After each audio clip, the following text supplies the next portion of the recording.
going on, everyone? It's DSP and John Rambo, and this is episode 1 of Smark Guys, which is a new series where we're going to talk about wrestling.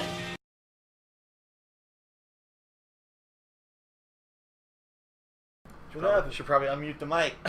Alright, welcome everyone. Well, they didn't hear that terrible slur you just threw out there. Oh, that was muted. Oh, about frogs. That's good. Alright, anyway, welcome everyone to the 100th episode of Smark Guys. Almost three years running. And if you could tell me 3 years ago that I would still be doing this show and hit 100 episodes, I would kill me now. I would say, you are a liar. You are a vile person. How dare you? How could you time travel and tell me that was going to happen? What's so fast? It did. I mean, when we were young, Phil. I looked totally different. Back in 2010. You know. Things were so different. Yes. There's a different president. Wait, no, there wasn't. Before the Mayan apocalypse, we all thought we were going to die. That never happened. That was a false alarm. It was before YOLO. YOLO did not exist. There's a lot of things. I don't know what that means. So to me, it still doesn't exist. Okay. Before a lot of things. And before, basically, I did this full time. You know what I mean? Making videos for YouTube.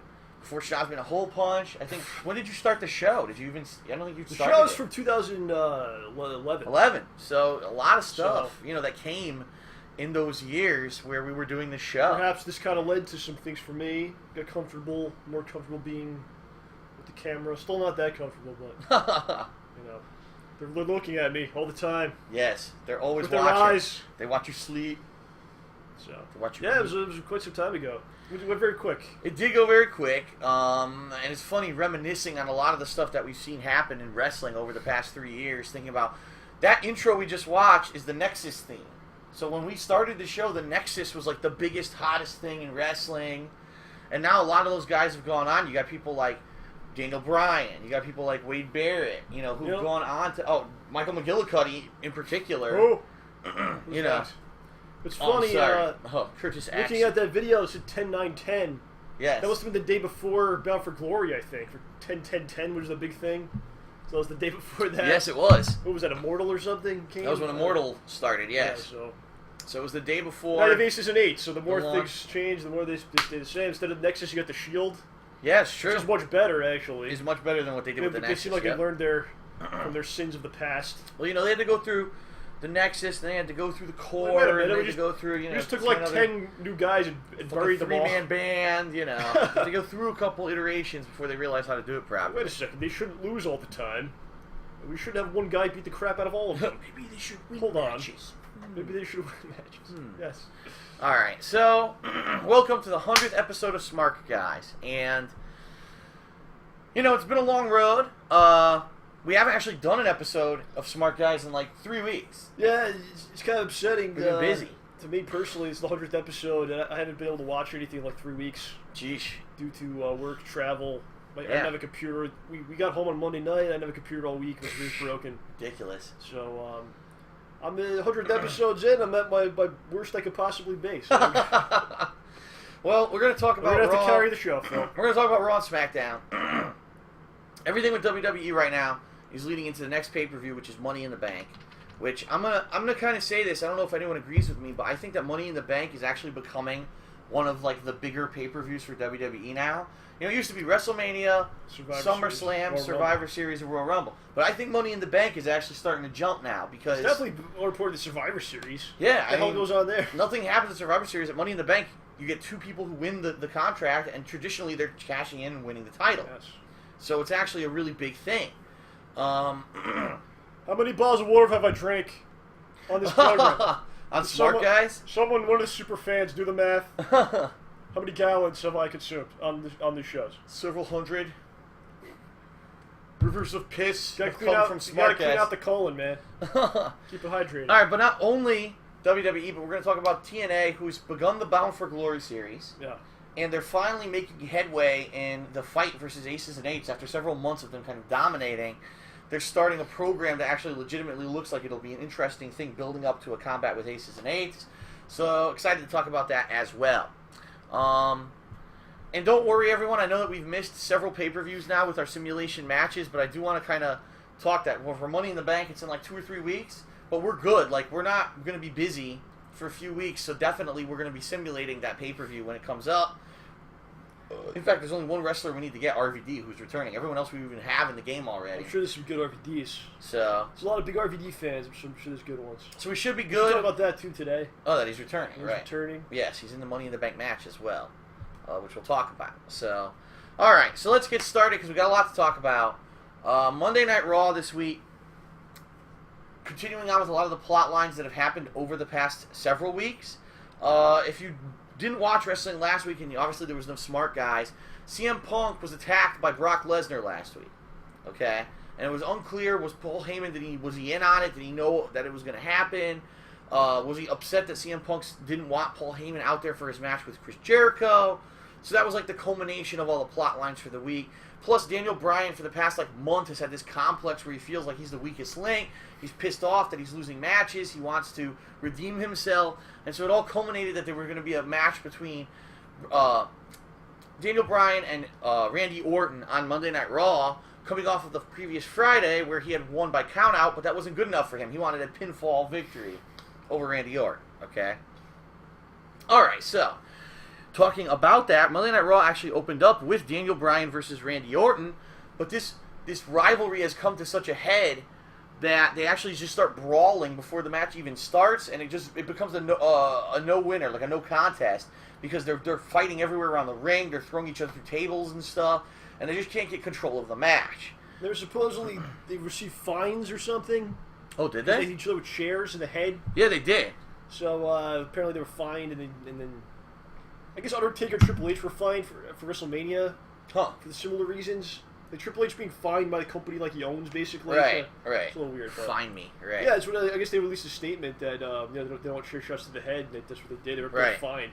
Huh. Okay. Not how much. So then it was announced that later on in the night they would redo the match, but it would be a street fight. No disqualification. There was going to be weapons and all kinds of stuff in the match later in the night. That was announced. Alright, so the next match was Sheamus and Christian. That's right, Christian is back, finally, after, seriously, he was out for, a year. He finally came back the week before. He teams up with Sheamus to take on Team Rhodes Scholars. Not much to say here. You know, Team Rhodes Scholars have been, the whipping boys for the middle-of-the-pack faces for the past couple months. They're continuing on with that, and so Sheamus and Christian pretty much go over them clean. Nothing really to talk about there of any note. Now, Caitlyn, I guess we should talk about this, because at last when we did a Smark Guys... We didn't know who the admirer was. Right, we didn't know who the secret admirer was. We took some guesses. Was it Hornswoggle? Was it Michael Cole? Well, no, it was none of those. It was a joke. It was AJ all along. Because AJ, if you remember, even though a lot of people don't watch these segments, in all the backstage segments, AJ was actually Caitlyn's friend way back when. We're talking 2-3 years ago, when they were a tag team on SmackDown and stuff. And so apparently AJ knows what Caitlyn's into, and so she was able to impersonate a guy who would like her. And so she was playing her all along, and It's old Mante Tiao. What? Mante Tiao. What the fuck's that? That was a football player who had Oh, a yeah. girlfriend and shit. It was he was They do these storylines catfished or whatever. Yeah. Yeah, That yeah. was 6 months or a year ago. Right. It's someone finally read about this. We should do this in the show. You know, they're always a little behind the They the are. curve They're always a little behind. So they did this angle. So AJ revealed that it was her. Caitlyn was crushed, started crying. I don't know why you would cry. Why wouldn't And you? she's like, why would she even care? Because she's obviously she's well put together. I mean, that's a compliment. Right. And she can probably have any dude she wants, for the most part. So it's this weird. one mysterious person, you didn't know who they were. It's weird because she's the Divas champion, and they push her oh, she's beautiful, she's strong. But she's now they she make never her out gets she's a loser. She can't even get a date with anyone, and She's she's so excited desperate for a that dude. someone was, talking to her online. Very odd. You know? They're saying the mic screwed up again. Are you serious? Check the mic. Come on. Check the mic. Well, now it's working. I don't know. Is it back? Sorry about that, everybody. I might have to get a new mic if this is going to continuously happen now. That's not good. Oh, we're going to keep smacking the mic. Smacking the mic. Okay, there we go. So we were saying, I don't know if you heard any of that. It doesn't make any sense that someone like Caitlyn would be so desperate for right. She's the Divas champion. attention of She's someone strong, to judge her. she's beautiful, she's desperate for a date. It's like, what? Like, she can't get a date? Implants, yeah. All right, so then that caused her to lose the Divas Championship the next week to AJ at the pay-per-view. Payback. So because she lost it, now she's all... she has to get, revenge on AJ. That's the whole goal here. So she's wrestling Oksana, who Oksana had made fun of her on SmackDown for losing the title and having a fake, secret admirer or whatever. Oksana? Yeah, of all people, right? She's still around? So they wrestle. Of course, Caitlyn defeats her. During the match, AJ comes out dressed as Caitlyn. She's got like a muscle suit, like a muscle top on. She's got like a wig. And she's like, oh, I thought I had a secret admirer. And then, of course, Biggie Langston comes out. Oh, I love you. I am in love with you, blah, blah, blah. They're making fun of Caitlyn. And this will lead into Friday, which we'll talk about how this leads into SmackDown and what happens on SmackDown, okay? All right. Chris Jericho has a match with Alberto Del Rio. Now, Alberto Del Rio has... If you have not watched wrestling for the past few weeks, you probably have no fucking clue what's going on right now. Yeah, I don't know what's going on. At the pay-per-view Payback, Alberto Del Rio had a match with Dolph Ziggler for the title. It was his rematch because Dolph Ziggler won it, cashing in Money in the Bank. It was the proverbial double switch, double tap. Right, it was so weird because Del Rio, I guess the whole match, all he did was kick Dolph Ziggler in the face. And so they were saying, oh, Dolph Ziggler had a concussion, all he's doing is kicking him in the face. And then, like, at the end of the match, he just continuously just kicked him in the face. And he wins the match that way. So now they flipped him and they made him a heel. Oh, he just kept kicking him in the face, he's a heel now. And immediately the next week, they were like, you never respected me, I'm the champion, you didn't give me respect. Like, what are you talking about? Even though they cheered him and everything. Yeah, like, what are you talking about? Well, we talked about when Ziggler was out with the injury, that it's a great opportunity to repackage and rethink it, to bring it back in a fresh new way. Right. Where you can kind of help people forget about the loser Dolph Ziggler who would lose every week after week, right, even as the champion, losing matches. So it seems like they've done that, they've accomplished that. And first coat of paint on the Dolph Ziggler. Del Rio's going back to what he used to be. He'll be repeating the St. Heelish diatribe that they wrote for him. And it'll be boring after a couple weeks. Yeah, I don't know. Like, what are they going to do? Because the thing that's so weird, Dolph Ziggler is a face now. So he's going to try to get his title back at Money in the Bank. But at the same time, it's like, your girlfriend is the top heel for the Divas. How can you be the face when your girlfriend's the heel? And why is Big E not coming out anymore? It's the other thing. So Ziggler's attacking Del Rio every show. Where's Big E Langston? Why isn't he coming out? So it's very odd. He's going to turn on him eventually, and very odd. Ziggler with the belt back. Right. I just want to know, like, how long before Ziggler's teaming with Jack Swagger and Zeb as his manager? Oh boy, it's coming. You know it's coming. Right back to the drawing board, huh? Yes. Okay. So Chris Jericho has a singles match with Alberto Del Rio on Raw. He's got him in the walls of Jericho. Ricardo Rodriguez attacks him. So now it's 2-on-1. Dolph Ziggler comes out and makes the save. So Dolph Ziggler, the great face, but then it's funny because Dolph Ziggler actually attacks Chris Jericho because if you didn't see SmackDown the previous week, the same exact thing happened, and Chris Jericho actually attacked Dolph Ziggler, gave him a code breaker. So now Ziggler pays back Jericho with his finisher. And it's like, uh-oh, now are these two building up a rivalry? Well, it's cool because what's going to happen? They're doing a good job. It's not just like, oh, he's good now. He's good now. He likes all the good guys. They're friends. Right. And the bad guys don't like him. It's a little murkier, a little muddier than that. Right. Which is more interesting. They revealed the cover of WWE 2K14. It's now called 2K because 2K Games is now the publisher of the game. It's got Kobe Bryant on the cover. Do you know who's on the cover? Is The Rock? Yeah, The Rock. And I was like... I wonder if he'll even be there in 2014 Yeah, will he even be on WWE TV this year? I can understand if you're looking at the previous year, The Rock was all over it. He was on the pay-per-views, he was the champion. That's their best chance to sell copies, so that's what they did. Pretty lame, but it is what it is, I guess. Should have been Curtis Axel on the cover. Then you have... You beat Triple H and John Cena. You should be on the cover. Oh my god.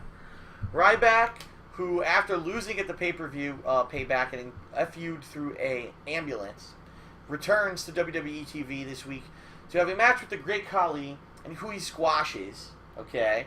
He actually does his shell shock to him, to which I'm like, I can't believe Khali survived that. I thought he was going to snap in half. But he does it, and he does it. I guess he protected him. He wasn't hurt. So Ryback is back. They're trying to give him a mini push, although I don't know what the hell they're going to do with him. John Cena comes out and addresses Mark Henry's deception. Now, if you don't know what I'm talking about, last week it was a really good angle. A lot of people think this is one of the best angles WWE's done in a while. Mark Henry came out in a suit, and he basically was playing it up like he was going to retire, okay? Which has been the rumor for a long time. Right. For years. Actually, about 2 years now they've been rumoring Last year's he's gonna WrestleMania retire. we were talking about it. Around this WrestleMania we were talking about it. Right. So everyone's like, is it true? Is he really going to retire? What's going to happen here? So he comes out, he has this big speech, how he's going home to his family, he's finally gets to see his kids, yada, yada, yada. And then John Cena was out there, and so he shakes his hand or whatever, and it looks like he's going to hug him, and he picks him up, and World's Strongest slams him. And that was so good. It was so well placed, because like you didn't expect it at all. I mean, of course it's going to lead to John Cena beating him. Of course. But it was definitely good. And speaking of Mark Henry, we saw Mark Henry last week. Yes. In Dallas, Texas. If you can believe it, he at was just sitting there. SGC. At SGC in the hotel bar, Mark Henry. Mark Henry was just sitting there hanging out and having some nachos, watching the NBA Finals. It's pretty It was funny. kind of bizarre. Yeah, it was bizarre to see him. It's weird to see him. He's the hottest thing on Raw, and next thing you know, you see him that week. You're like, what the fuck? A couple days later, right? 3 days later. Yeah, 3 days later. Pretty nuts. So Mark Henry looks like he'll be building up a program where he's going to wrestle John Cena. He's probably going to have a title shot at Money in the Bank. Okay. The Usos and Tons of Funk team up against three-man band.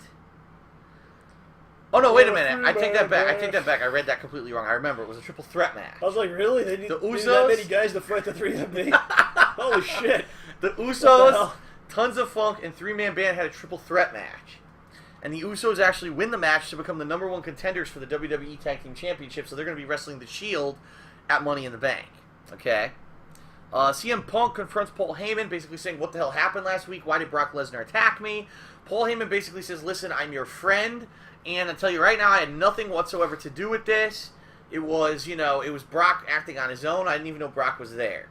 So, does CM Punk believe Paul Heyman? You don't really know. It's hard to tell whether or not this is he's going to turn. It's obvious he's probably going to turn on him. So CM Punk is now full-on face. He's Probably become a next week. face. All right. So CM Punk wrestles Yeah, Darren. 'cause he's not feuding with John Cena anymore, so he can be a face. Yeah, now he can be a face. And now if he's got to fight Cena again, they'll turn him heel again. Turn him heel again because That's Cena exactly Cena cannot be a heel. That's why he turned heel in the first place. Stupid. Very Eventually- stupid. Yeah. Okay, so CM Punk has a singles match with Darren Young. Do I even need to tell you about what happens with this match? Mark Henry came out and addressed the WWE Universe. Of course, insulted them. Oh, you idiots were crying for me. I played you, and I'm going to beat John Cena. I got a lot more left in my tank. He's not. They should have him go over though. I think they should. They should have, even if it's like a short run. Why not? Right. It would definitely create some excitement if he holds it for until SummerSlam, and then even if he loses it back, Right. it's definitely more interesting that way. It would definitely be more interesting if he won and then had to win it back than just squash, They should absolutely squash. Absolutely should do that. I think that he should go over as well. And then the main event was Daniel Bryan against Randy Orton in that street fight that I talked about. It was pretty brutal. There were kendo sticks, chairs, like you mentioned. All kinds of stuff were utilized in this match. It culminates. We call it the epic match. It was pretty epic. It was a good The match. I epic have to say, it match. was a really good match. I was pissed because my fucking DVR turned off before the end, so I didn't even know what happened. I was like, you kidding me? You know how you watch a good match, you get blue balls when you don't see the end. You're like, oh my god. Oh. So the match ended with Daniel Bryan putting Randy Orton into the LaBelle lock. the LaBelle lock, but he used the kendo stick. So he was like twisting his face. His face is like, "Ugh, ugh." So finally, Randy Orton taps out, and they're like, wow, this is one of the few matches ever where Randy Orton actually tapped out. Everyone big celebration that Daniel Bryan was able to beat him that way. And so Daniel Bryan finally gets his push. Hopefully he doesn't think he's the weakest link anymore. And that was kind of what they were selling at the show. All right, so now moving into SmackDown, continuing on with a lot of these plot lines. It was funny because they had the street fight on Raw. Mm-hmm. It's like they had the one-up. So they had a street fight on SmackDown, too. But this one was nowhere near as good as the one on Raw. This was Sheamus versus Damian Sandow. Well, And it's double the street fight. That's pretty much why. Yeah, and this one was okay. They had some. It was weird. They had They took the beer. You know how when you go to like a stadium, they have like the beer carts with the pumps. You have the taps. They had those like around the ring, so they kept slamming each other into them and doing moves into them and stuff. It was pretty funny. And it ended the match ended very oddly. So Sheamus sets up 2 chairs in the ring, and he's going to do white noise to Damian Sandow through the chairs. Like, he's not going to do that. That would hurt him. Of course, Damien Sandow escapes. So then Sheamus like hits him, and he like lands on the chairs. Oh, he's like groggy on the chairs. There's a brogue kick. Now, usually when Sheamus does the brogue kick, it's like head level. He did like a low brogue kick into the chairs, and so Damien's like destroyed because he gets hit by the brogue kick into the chairs. 1, 2, 3. Duh. Sheamus wins. Who knew? You know, who thought all elsewise? Of course, we knew Sheamus was going to win the match. At least they're fighting and not doing those like what have they been doing, like the challenges or whatever. Yeah, the stupid At challenges. least they're having matches now. Quite honestly, I'm hoping this ends. The people in this chat are completely out of their minds right now. Yeah, I know. I hope this ends the rivalry between Sheamus and Damien Sandow, because we've seen it now for several weeks. It's like, come on, man. It has to end at some point. You did the street fight. That's enough. It's only just begun. You know what I mean? Like, that's enough. We don't need any more. So hopefully it's over now. Hopefully they've done enough, and we can move on to something else. There's an episode of Miz TV with Paul Heyman as the guest. Yes. And so the Miz interviews Paul Heyman and says, "Listen, are you serious? Are you actually going to say that you were not in on it with what happened with CM Punk last week?" CM Frog. Of course, Paul Heyman's like, "I'm telling the truth." Blah blah blah. Then Curtis Axel comes out, and he's like, "Oh, how dare you, question Paul Heyman? Why are you going to bully Paul Heyman? I'll bully you." So this leads into that it looks like they're actually going to have a match at Money in the Bank, The Miz versus Curtis Axel for the Intercontinental title. And you might be saying to yourself, well, I haven't watched wrestling for a couple weeks. What do you mean? Well, Curtis Axel actually won the triple threat match between Wade Barrett, Miz, and himself at Payback. He is the Intercontinental Champion. Just like his father. And, incidentally, he actually did win. They had their rematch on Main Event, of all shows. They had their rematch on Main Event this week, and Curtis Axel beat Wade Barrett clean. So Wade Barrett's out of the title picture completely now. He's like buried. Wade Barrett's out of the company, seems like. Very weird. And so now it's going to be The Miz against Curtis Axel at Money in the Bank for the Intercontinental title. What are they doing next week? It's Punk with Curtis Axel? Yes, on Monday Night Raw. I think that's where the turn's going to come. They're teasing this. Curtis is going to cost him or whatever. Yeah, it's Punk and Curtis Axel, because they're both Paul Heyman guys, teaming up in a tag match. So we're going to see what happens with that match. You would think that's where they're going to turn on him and leave him for dead, Right. Huh. I'll have to see what happens with that, I guess. Then you'll have the video package, the next pay-per-view. It's all slow-mo and black and white when the turn comes. Yes. And Punk's face. Oh, I cannot expect this at all. No, I can't believe it. All right, so AJ has a match against Natalya, and they're wrestling in the ring. And all of a sudden, AJ's music plays, and out comes Caitlyn dressed like AJ. So she's dyed her hair completely black. She's got like the tight bully shirt that AJ always wears. She's making out with every superstar. No, it's funny because that's what she said. She gets on the mic. I'm John Cena, CM Punk, Kane, Daniel Bryan, Dolph Ziggler, the Doc Samson over there, the ring announcer. What's her name? What's the name of the chick that WWE has, the ring announcer? Lillian? Yeah, Lillian Garcia. She's like naming everyone. Well, remember they did went out with all of them. The top kisses of the year for the Slammies, and everyone was AJ? Right. So they do this, and like AJ's distracted because of it. Some disgusting comments about AJ right now in the chat. Excellent. So Caitlyn starts skipping around the ring, which distracts AJ, and Natalya rolls her up and wins the match. Natalya? Yes. How's she been? So Natalya actually gets a win, if you can believe it. And it looks like now that they're going to have another program continuing between Caitlyn and AJ for the Divas title. All right. Well, we got a storyline for the Divas. You got storylines for the titles. You got a lot of good things going on. I think they knew the 100th episode of Smark Guys was coming. So somebody sat there and watched all 99 episodes like 2 weeks ago. We got to do something. We have to have a plot line. You know what? We got to fix this for the 100th episode. And it seems like they got some good stuff going on. Yes. Now, of course, it's the time I'm not watching. Right, of course. I miss all of it. So now it's time to talk about Money in the Bank, the actual Money in the Bank matches. Yeah. So it was announced on Raw that the Raw Money in the Bank match is going to be all former WWE champions. So you've got CM Punk, you've got Daniel Bryan, Randy Orton. He wasn't the WWE champion; he was the world champion. Well, I guess if you're a champion, you're in the match. And it was basically it's an assortment of all stars: RVD, Christian. I can't remember if Sheamus is in it or not. I don't think he is. I don't think he is. You can get it up on this. And I know Jericho is not, because Jericho is actually going to have a match with Ryback, which we're going to talk about. So yeah, so Jericho has a singles match with Ryback at Money in the Bank, so he's not in the ladder match, which is kind of odd. But so it's an all-star. The Raw match is gonna be all-stars. That's loaded, man. It was awesome. It's multiple winners. Like CM Punk's won it twice. Now he's gonna be in it again. You know what I mean? So all these people who've been in it before are gonna be in it. The RVD won Money in the Bank before. Yeah. Bryan won it before.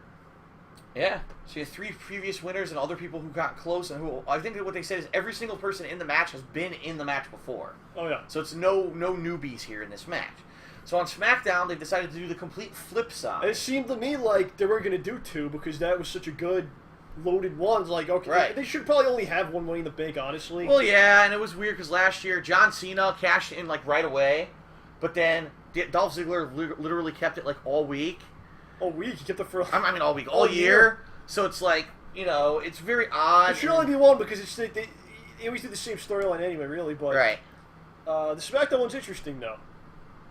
It's all the heels. All heels. So let's talk about it. It's Dean Ambrose seems to be like the top guy. And he's like the top guy here. He's right. like the featured guy. Damian Sandow. He's not winning. Cody Rhodes. He's not winning. Wade Barrett. He's not winning. Jack Swagger.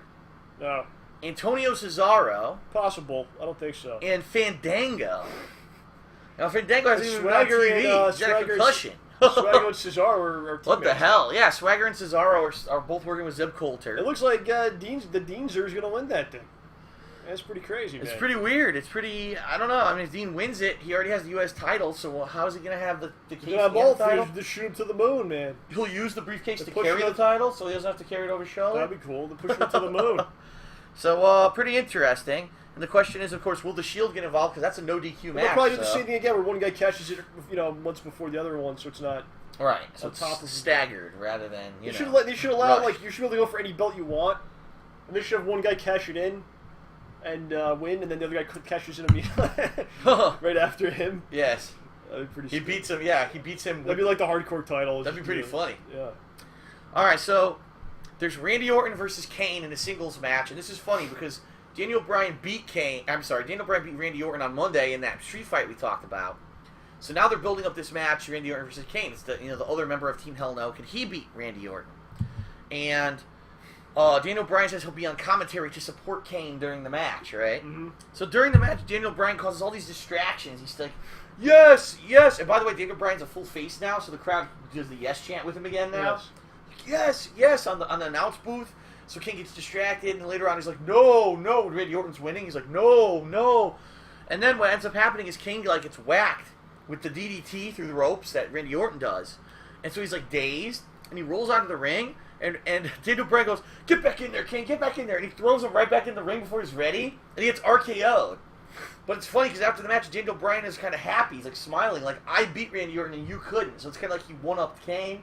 So it looks like they're going to go right back to where they started with this program, where it's going to be Kane versus Daniel Bryan. Like a feud of friends. That's what it looks like it's going to end up being again, you know.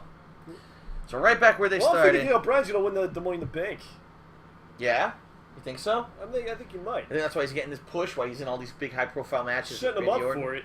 Okay, I could see that. You look at the other guys, Punk doesn't need to win it.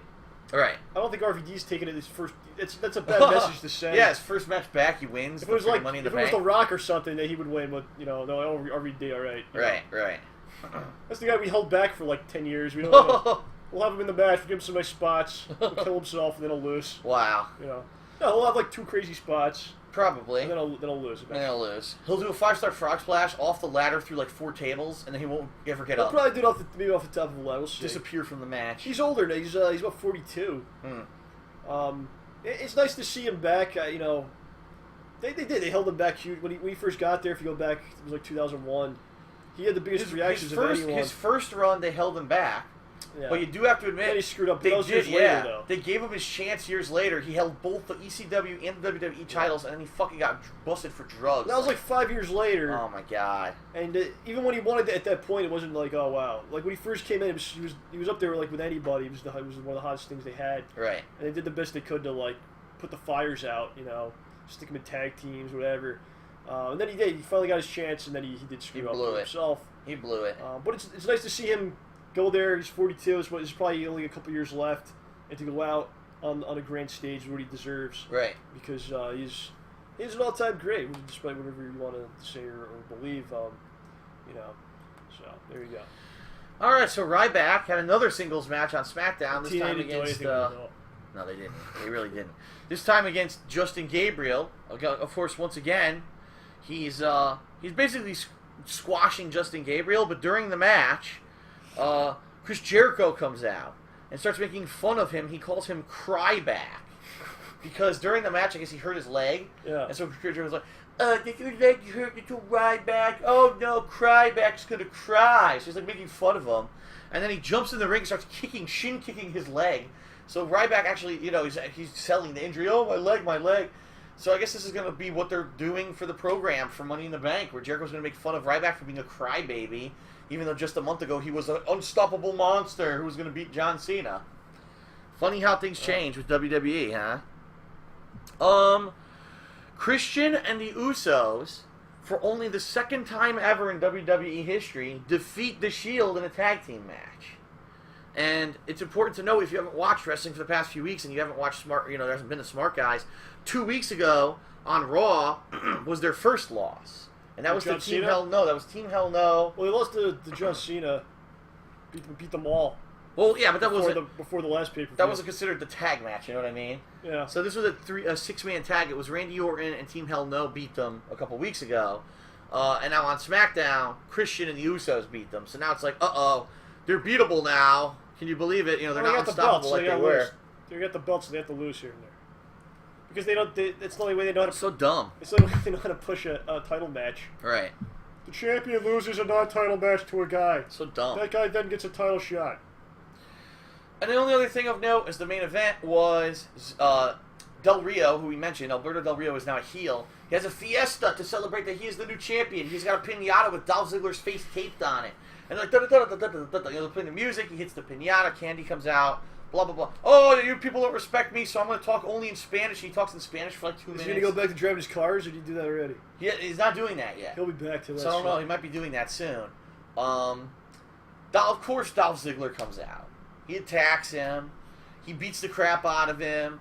Ricardo's left in the ring. He attacks Ricardo. The title was left in the ring. He's posing with the title. So he's a full-on face at this point. But the question is, are they going to keep him a full-on face? Will he win the title back? Because keep in mind, again, AJ and Big E are still heels. So what are they going to do with this character? Should do another double turn at the next show. Yeah, now Del Rio will be face again. I am so sorry. I love my fans. I made mistakes. So that's the end of SmackDown. So a lot of stuff has been happening in the past few weeks leading into the next pay-per-view. You get the 2 Money in the Bank matches. Curtis Axel's kind of getting a big push, which is interesting. You've got Ziggler now going face. Del Rio is heel. You've got John Cena's going to have a program with Mark Henry. So a lot of interesting stuff happening. Christian returning. And there's a lot of excitement now in WWE that this is their new year of content. They kind of got rid of those filler months, those 2 filler months after WrestleMania. And they're going into new stuff. And people are feeling a little bit more reinvigorated at the product. Well, I mean, Payback was like, that's a filler, but that was actually good, you know? Right. So, you can see, like, it doesn't take much to have an interesting product.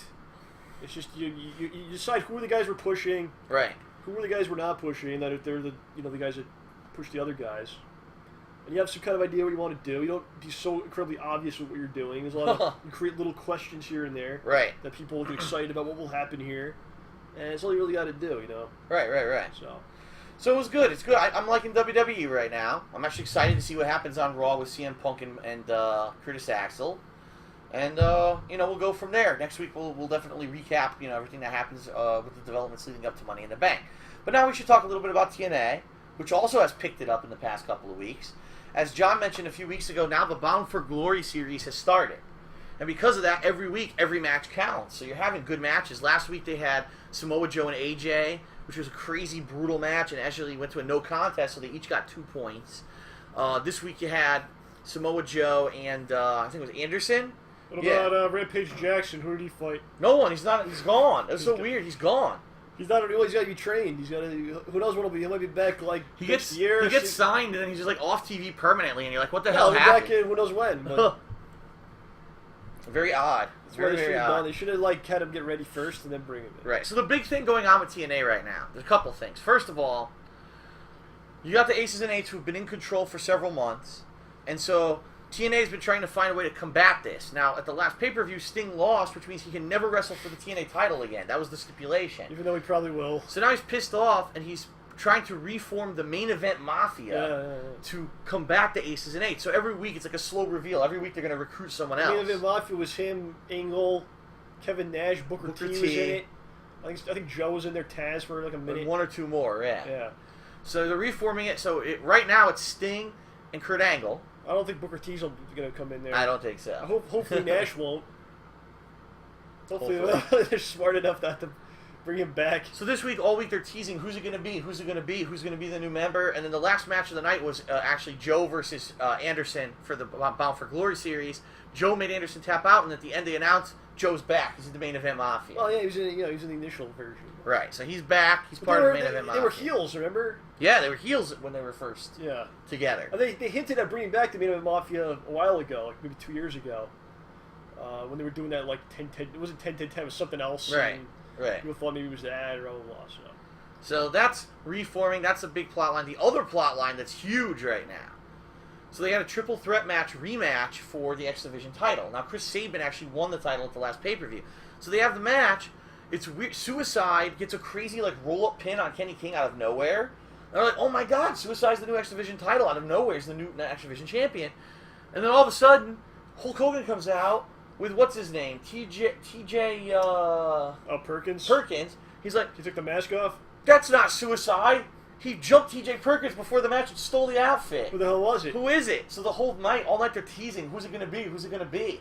So at the end of the night, they call him out. And also... He won the title? Yeah, he won the title. So and they don't know who it is. And then Bully Ray comes out at the end with Hulk Hogan, and they both confront him. And they're like, we both want to know who the hell you are, because they're kind of like, polar opposites. One's the good, one's the bad. Yeah. But... Bully Ray's concerned because they have this new gimmick now where the winner of the X Division title at Bound for Glory, you get a shot at the World Championship. That was from last year. So they both want to know who it is. At the end, he takes off his mask. It's Austin Aries. Again. He's like, I'm going to take your title just like I did last year. I'm winning it again. Is he going to be a face again? He's going to be a face. See, or tweener. That's what it should always been, man. I feel like they really screwed up at go back to Bound for Glory last year that Jeff beat him. Right. And he was like fresh, man, and then I was like, you're just a heel now. Right. And they did all the same. Jeff is the champ. Did all the same matches that they did before. Right. So I don't think Aries will beat Bully, but it's a great gimmick though. It fits Austin Aries' character that he would do so much. Yeah, he does something backhanded, but now he's in the front running. Right. So now everyone's like, now wait a minute, you can't just steal someone's outfit and go and wrestle in their place and win a title. Yeah. So will Hogan strip him with a title next week? It doesn't matter because it's cool because it puts him in the title picture at least. So at least Aries and Bully is coming. Yeah. And it's going to be pretty interesting coming up for the next pay-per-view. So, all right. So that's pretty much it. That's what's going on in the world of wrestling right now. And there's a lot to talk about, a lot to cover. 100 episodes, John. 100 episodes strong. That's how I want to describe it. Strong. We finish strong. We don't finish weak. We finish strong. So right now, I'm going to do a plancha off of the coffee table. Oh, shit. And to the cat now. Yeah, we've never actually done any wrestling maneuvers on this program. Uh-oh. That's one thing I'd like to add. The mic again. There we go. I don't know, man. This mic is dying. I don't know what's going on, John. This is not good. The mic keeps going off. USB port's shot or something? Maybe. I may have to try a different USB port and see if that works. Because right now, the mic keeps turning off, and that's not good. So, anyway, 100 episodes strong. We've never done any wrestling moves. Maybe next week we'll have a steel chair fight or something. But thank you. What I would like to say is 3 years. Thank you to everyone who, through the various iterations of the show, whether it was on the King of Hate HD, whether it was on John Rambo Presents, whether it's on now the King of Hate Vlogs and Twitch TV live streaming, thank you for your viewership. We greatly appreciate it.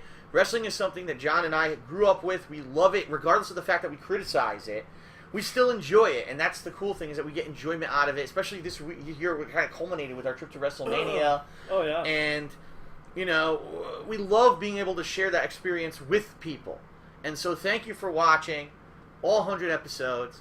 Thank you, because I know you watched all 100 episodes, and if you're not, you'll go back and you'll watch them. You know what? A lot of people didn't. I just want to say, this show, we got so much feedback about all the time. Literally, it's just we sit here and just talking about our opinions on the show, and it's great that people respect what we have to say and find it entertaining enough that they'll do that and listen to that. So it's a beautiful thing, and thank you. Thank you for your patience. Thank you for everything. Thank you for your viewership. We appreciate it. 100 episodes strong. Here's to another 500 episodes. Oh, God. I'll be doing this when I'm completely gray, wrinkled, you know. My children will be in the videos. I'll have been replaced 4 or 5 times. Come on, John, you're the staple. Yeah. And the cool thing is, a few weeks ago, we actually did a live streaming version of when we weren't together, remember? Where we did it actually over the internet. So even if I move, even if there's means and things change, it looks like this is a show that we have capability to continue to do in the future. So regardless of what happens with our lives and everything, Smark Guys... Well, this one dies. No, from the grave, broadcasting Smark Guys. That's the only thing that can stop the Smart Guy's death. And even then, that's questionable. So thank you, everyone. 100 episodes is a huge achievement. 3 years. Here's to another 3. Here's to another however long we can make it go. Thank you for your continued viewership. We appreciate it. And we will see you next week for another edition of Smark Guys. 101, it all starts again. 101, we reset. I will shave my head and beard, and Yeah, we'll go back. completely Go back to how you look with the. We'll have original, the weird wide, just the weird wide camera angle. Why did we do that? It was so wide. It wasn't even like on the couch. It was like way wide camera angle and stuff. That was your thing. I don't know. All right. So thanks everyone for everything. We'll see you next week. Peace out. We walk alone through the. Done.